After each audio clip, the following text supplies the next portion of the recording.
Hello, my sisters and brothers. This is Eddie Marcus again. My constantly coming to you with a message that's dear to learning the truth and acting on it. My efforts of trying to talk to you about those different avenues and channels that can deceive you and put you on a track that continues to the demise of life, your own personal life. I find that what I say today, I see is not sufficient in its clarity, and I hunger for additional ways, additional information that I might share with you that will make it clearer and easier to perceive. And I see that we as people should look for a moment, take a moment and think who we are, what we are, and where we come from. Now, intelligently, we see and understand that we come from our mother's womb. But when we begin to consider the first mother, who and what or whom is that mother? And the father. And what brought it about? We've been given instructions that says that there was a power, an invisible power, the creator, that was lonely, and the story goes, and decided that it would make some company. The angels were not sufficient. He wanted a man. He wanted that man to continue to produce in numbers, which would require a different type of man, a woman, and designed it in such a way that these two, which were formed out of the dirt of the earth, we confirm that it's possible that that could have happened, because when we die, we know, just given to the elements, that's what we turn back to, dirt. So it's easy to see how we might have come from dirt.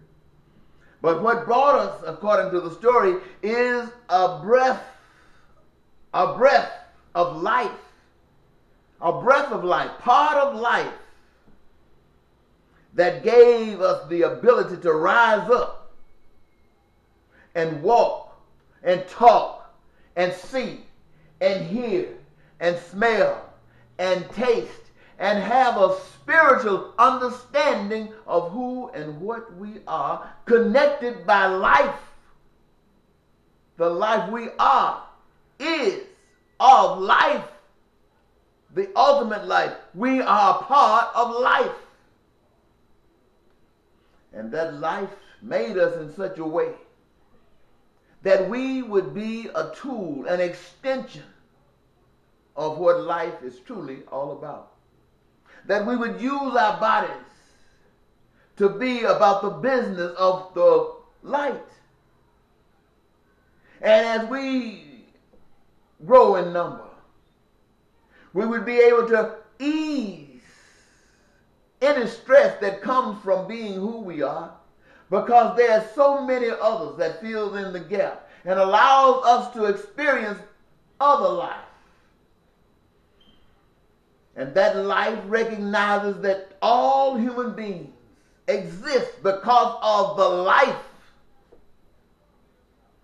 And that life makes us one. That life makes us one, all of us one, with the source. And we would do in the physical what the spirit has done. And we would create as we are given guidance by the spirit, which embeds us and gives us a craving to do great and wonderful things. And the body working together is able to accomplish anything. Because together we are God in the human form.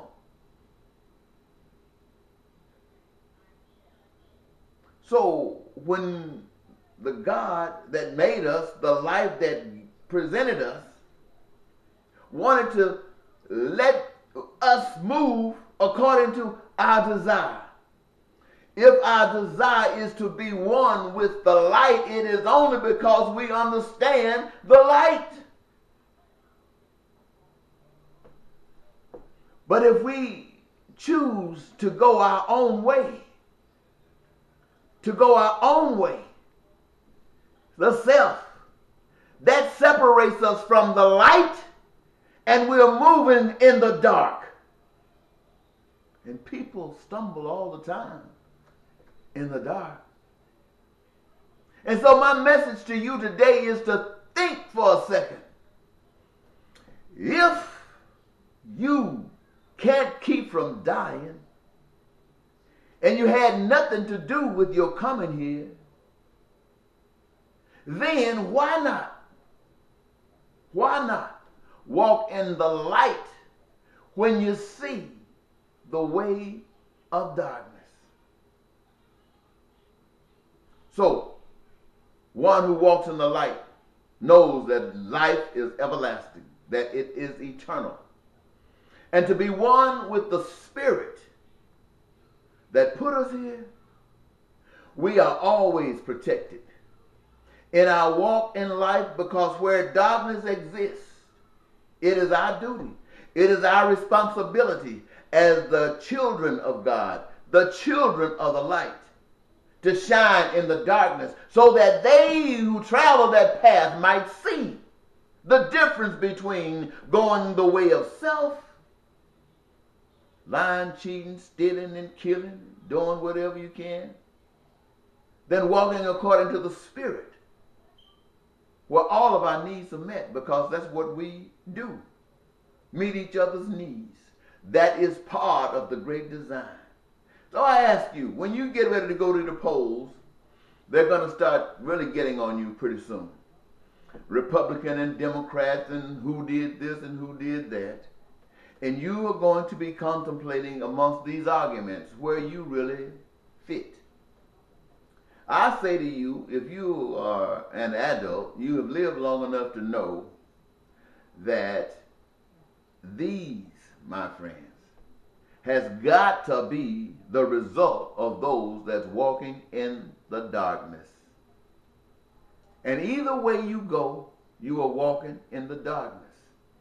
And there's only one way to walk in the light. You love yourself. You have perhaps an immediate family that lives in your household. And you love them. And they rank high to you. And they expect the best and all of that you've got. The Father of light expects each of us who walk in the light to love and care compassionately for the whole human race, as though, because you are family. Family of the light. Family of the light. We live in a world that seems to be operating in darkness. It is God's will. It is the will of life that we walk out of this darkness and that we begin to shine as a people who are not in war. We're not killing. We're not lying. We're not cheating. We're not stealing.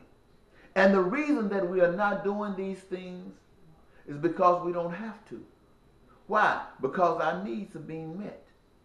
Our needs are being met to the highest of our expectations and so much far beyond. Why? Because that's the design of the light. We don't have it because we have rejected it. We are walking in darkness. And if you vote for Republican or Democrat, just because they are Republicans and just because they're Democrats, then you will continue to walk in darkness. To walk in the light is to call forth in yourself what I have shared with you. to be the loving figure. And as you do it, recognize the number of you who do. And if one of you are being led to stand forth and be the voice of the light, then that one would get in office. And it wouldn't matter if this one was murdered, assassinated, because another of the light will be drawn forth. Why? Because the light always eradicates darkness. All you have to do is shine. Thank you so very much.